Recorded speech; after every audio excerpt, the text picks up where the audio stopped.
líderes de todo el mundo reunidos, dándose la mano en señal de paz. Algunos se saludan a pesar del conflicto todavía latente entre sus dos estados. El secretario general de Naciones Unidas junto a los máximos dirigentes de 200 países. Al lado, delegaciones de casi todas las religiones del planeta. Es, tal vez, el mensaje póstumo para el mundo del pontificado que trató de influir en él durante el siglo XX, el tiempo más convulso y dramático de la historia contemporánea. Por primera vez, casi todos los líderes mundiales se encuentran en el funeral de un papa único, motivo de controversia para unos y héroe para otros, un pontífice que deja un extenso legado y una misión por cumplir. El sueño de que el tercer milenio alumbre por fin una humanidad mejor, o al menos, en muchos sentidos, diferente.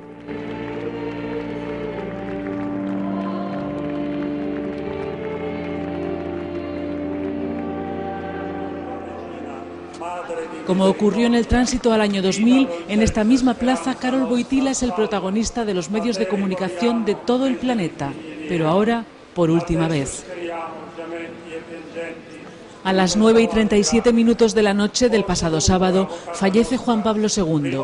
La luz de sus habitaciones privadas, que ha permanecido encendida de forma permanente en los últimos días de su agonía, lo anuncia a todos los que están allí esperando. No dobbiamo soffrire perché lui è stato il Papa della gioia, del sorriso, della felicità. Tristezza. Sono triste, certo. Gloria al Padre e al Figlio e allo Spirito Santo. Pendientes de ese momento, las personas que se concentran en la plaza de San Pedro expresan así sus sentimientos y comienza el epílogo de lo que ha sido uno de los pontificados más largos, intensos y mediáticos de la historia de la Iglesia Católica. Su desaparición congrega sobre todo a muchos fieles, pero también a personas de otras confesiones o incluso algunos distantes de la religión. Cuando después del fracaso del comunismo, Juan Pablo II ha empezado a predicar contra el capitalismo salvaje, contra el individualismo radical que abandona los individuos a un destino sin esperanza, ha tocado los corazones no solamente de los católicos o de los cristianos, sino que ha hablado de condiciones concretas de gente en todo el mundo. Y también los líderes de las otras religiones han comprendido que eso era un hombre de Dios que quería que todos los hombres de Dios trabajan juntos y no usan el nombre de Dios para hacer guerras o para hacer terrorismo. Y toda esa su presencia, su capacidad de mostrar una integridad personal y de hablar de valores ha emocionado mucho a la gente. Mientras esto sucede en el exterior, dentro de la Ciudad del Vaticano empiezan a producirse acontecimientos de los que no hay precedentes. No están recogidos en la Constitución, donde se dispone la fórmula precisa de los rituales con los que debe concluir un papado. En una imagen única, el domingo 3 de abril, se muestra el cuerpo de Juan Pablo II en su capilla privada primero y después en la Sala Clementina, el lugar donde el Papa polaco ha recibido a la mayoría de las delegaciones diplomáticas. El ritual solemne del traslado a la Basílica comienza el lunes 4 de abril alrededor de las 5 de la tarde. Signori cardinali, Procedamus in pace.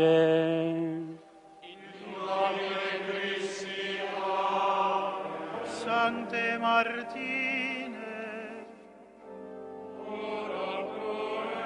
Fuera se congregan miles de personas que protagonizan el último adiós desde el exterior de San Pedro a la figura de Juan Pablo II.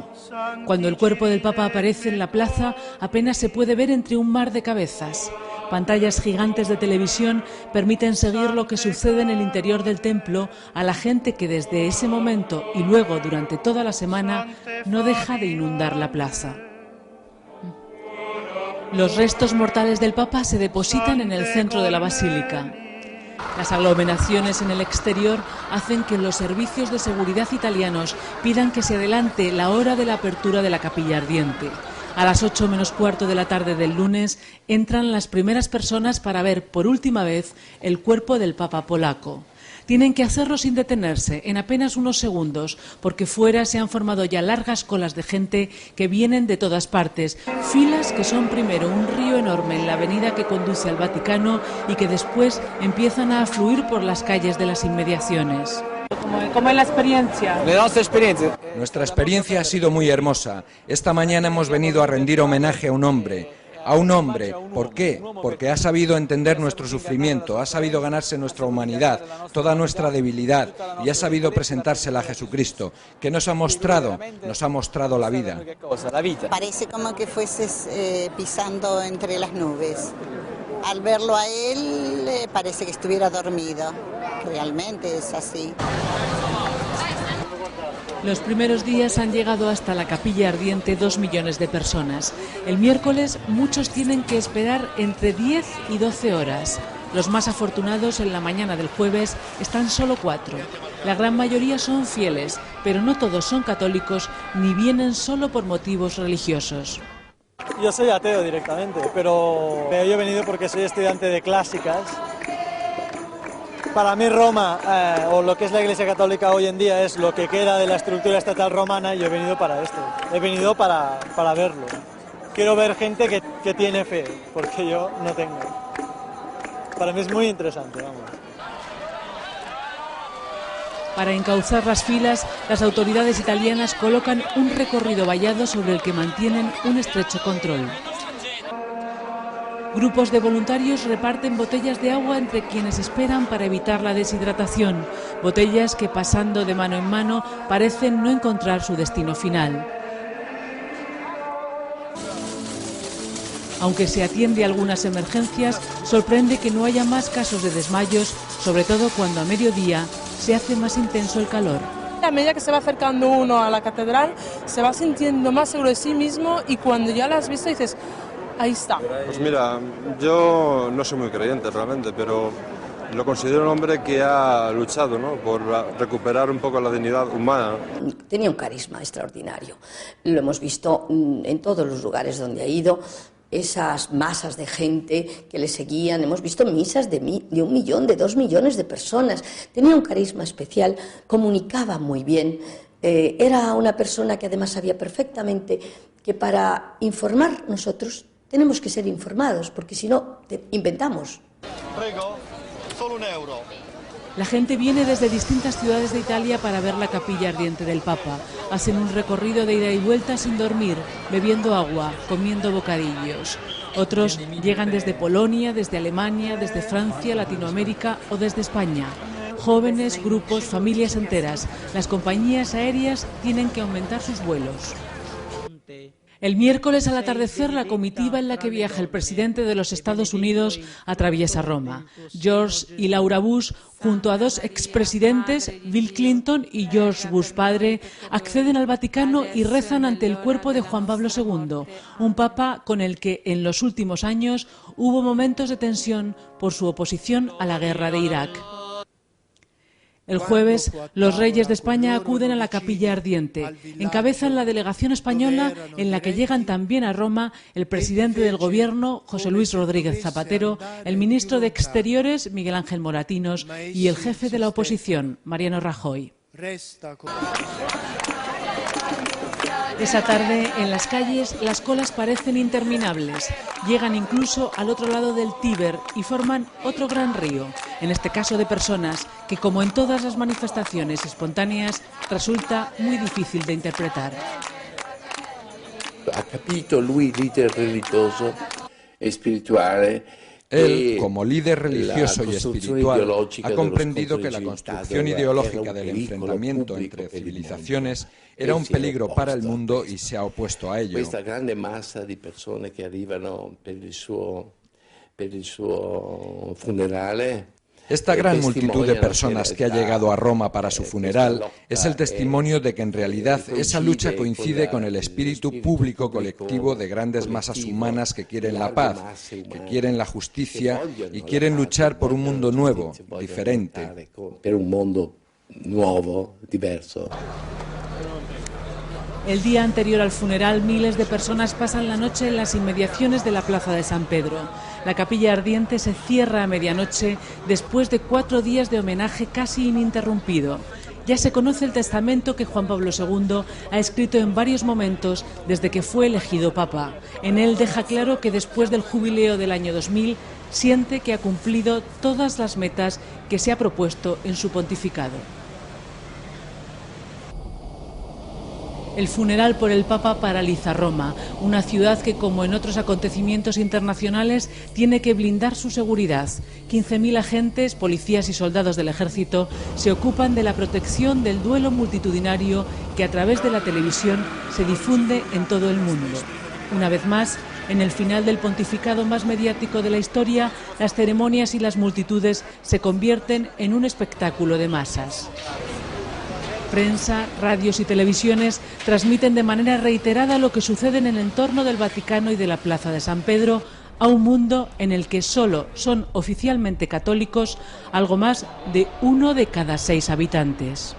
El reto que tengo yo como periodista anglosajón es intentar comunicar la emoción de esta gente aquí, dado que mucha gente en mi país, en el mundo anglosajón, no sea de la fe católica. Muchos son protestantes, muchos son ateos y es una cosa difícil comprender la cantidad de emoción que estamos viendo aquí.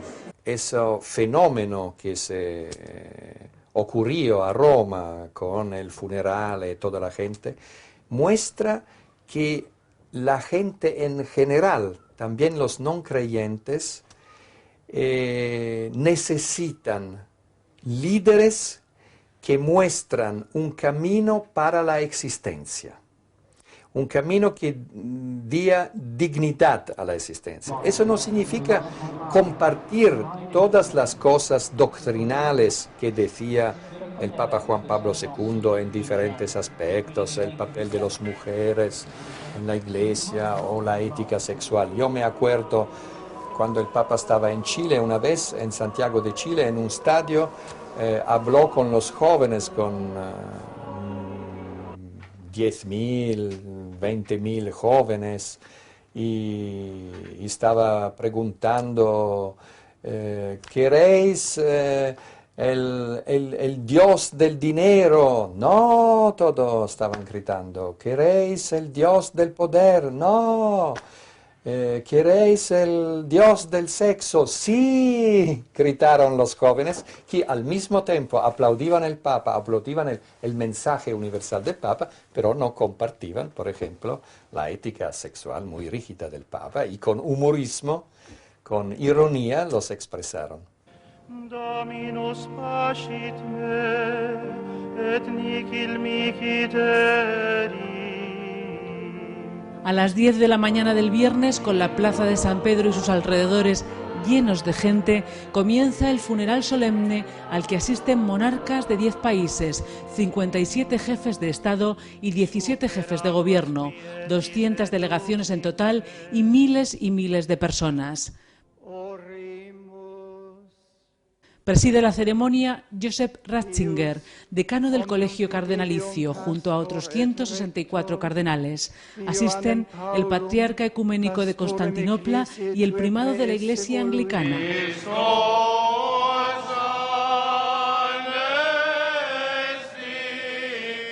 Hasta 140 representantes de confesiones religiosas de todo el mundo participan en el funeral. Hay iglesias ortodoxas, orientales, organizaciones cristianas internacionales, representantes del judaísmo, del islam y delegaciones de religiones no cristianas. Después de una ceremonia a puerta cerrada, los restos del Papa que llegó del Este reciben sepultura en un lugar privilegiado de la Basílica, en el interior de las grutas vaticanas. Bajo toda esa auténtica montaña de imágenes de personas que han venido hasta aquí a contemplar por última vez el cuerpo de Juan Pablo II, hay un fenómeno complejo por analizar. Junto a ellos han estado los gobernantes más poderosos del planeta, en este, el estado más pequeño de la Tierra, el que el Papa quiso convertir en una auténtica superpotencia moral. Ahora, en el epílogo de su pontificado, algunos extraen 2 conclusiones. Una, que el mundo necesita cada día más líderes que propongan valores globales y remedios para las grandes cuestiones, sobre todo la pobreza, la exclusión y la guerra. y otra que toda la atención de los medios de comunicación estos días y las multitudes que han llegado hasta Roma van a pesar en el próximo cónclave y van a hacer más grande el desafío que siente en estos momentos la Iglesia Católica. Ya ha comenzado el precónclave, el periodo de encuentros y conversaciones clave antes de que los cardenales se encierren en la Capilla Sixtina para elegir sucesor. Hay muchas cosas que, sin decir quién, porque eso es la conciencia de cada cardenal, pero sí se discutirá probablemente en ese precónclave de perfiles, de gentes, pero sin decir nombres. Un poco ver qué necesita la Iglesia. El lugar que ahora ocupa la tumba de Juan Pablo II era hace 2000 años un espacio fuera de Roma donde se enterraba a los excluidos, romanos y judíos exiliados y perseguidos por el poder oficial. Lejos del foro, también era el sitio reservado a los vaticinios. Siglos de historia lo convierten en el corazón de la Iglesia Católica, hoy el punto de referencia en el que ponen los ojos todos cuantos se preguntan, y después de Karol Wojtyła, ¿quién vendrá?